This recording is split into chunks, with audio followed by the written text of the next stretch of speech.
सभी थोड़ी देर के लिए ध्यान देता है। एक बात हमेशा ध्यान रखना, जब भी तुम्हारे जीवन में सत्संग करने का अवसर मिले तो बस उस सत्संग में तुम्हें बैठ जाना है। सत्संग की महिमा है, जिसे नाम स्मरण की महिमा है। न जाने सत्संग के किस क्षण किस पल में तुम्हारे भाग्य का उदय हो जाए। न जाने सत्संग के किस क्षण और किस पल में तुम्हारा उस परमात्मा और ईश्वर से मिलना। मैं हमेशा घर परिवार से बोलता हूँ, स्वयं से मिलना है या उस परमात्मा ईश्वर से मिलना है, सत्संग करो। ये सत्संग है स्वयं से मिलने का, ये सत्संग है उस परमात्मा और ईश्वर से मिलने का, ये सत्संग है उन शक्तियों के दर्शन का, उसके एहसास का, जिन शक्तियों से हमारा जीवन है।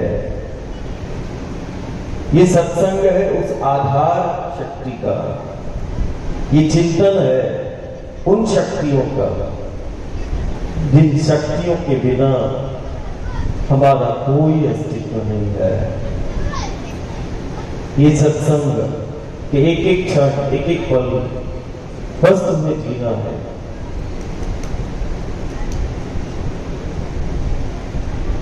थोड़ी देर के लिए कभी कभी हम बोलते हैं कि नहीं, बहुत चित्त को शांत रखना।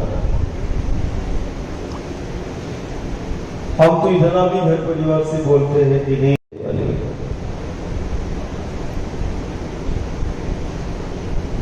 लेकिन मां केवल जन्म ही नहीं देती।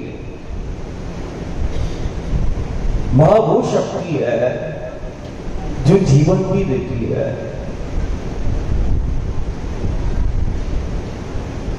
जन्म भी दिया, जीवन भी दिया, और जीवन को कैसे हमें जीना है वो मां ने ही बताया। एक मां ही है जो जीना सिखाती है बच्चों को।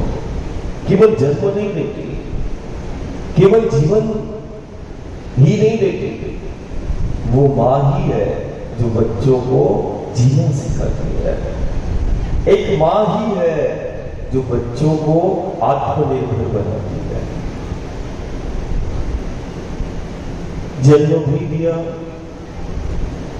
जीवन भी दिया, जीना भी सिखाया, आत्मनिर्भर भी बनाया, और वो मां ही है जिसने वो परमात्मा और ईश्वर से इस मां का कभी अकाल मृत्यु उसके घर में नहीं हो सकती है। मैं तुझे वचन देता हूँ, लिख के रख दे।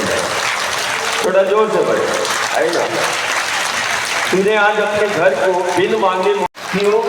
कारण वो तुमने माँ का चिंतन किया है, जो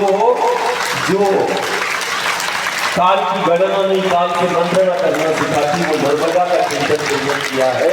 और निश्चित मान के चलना, जिसने नर्मदा के चिंतन में जो शामिल हुआ भगवती के, उसके घर में कभी अकाल मृत्यु नहीं होगी। सुख दुख तो आएगा, परेशानियां आपत्ति विपत्तियां तो आएंगी, लेकिन कोई परेशानी आपत्ति देंगे कि आस्था की डुबकी लगेगी उज्जैन में छिपरा, और वो देखने आएगा इंदौर, है ना, कि कैसे इसने एकाएक कैसे अपने गांव नगर को हरि का गुरु का दर्शन किया है। जैसे मां का दर्शन का महिमा है, ऐसे दर्शन से भी बहुत सारे संक्रमण काल का और पड़ने वाले दुष्प्रभाव जो लोगों के हैं उससे क्यों? कारण वो तुमने मां का चिंतन किया है, जो काल की गणना नहीं, काल के मंत्रणा करना सिखाती, वो नर्मदा का चिंतन तुमने किया है। और निश्चित मान के चलना, जिसने नर्मदा के चिंतन में जो शामिल हुआ भगवती के, उसके घर में कभी अकाल मृत्यु नहीं होगी।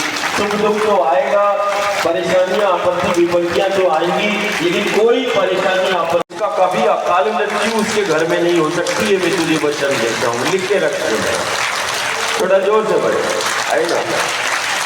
तूने आज अपने घर को बिन मांगे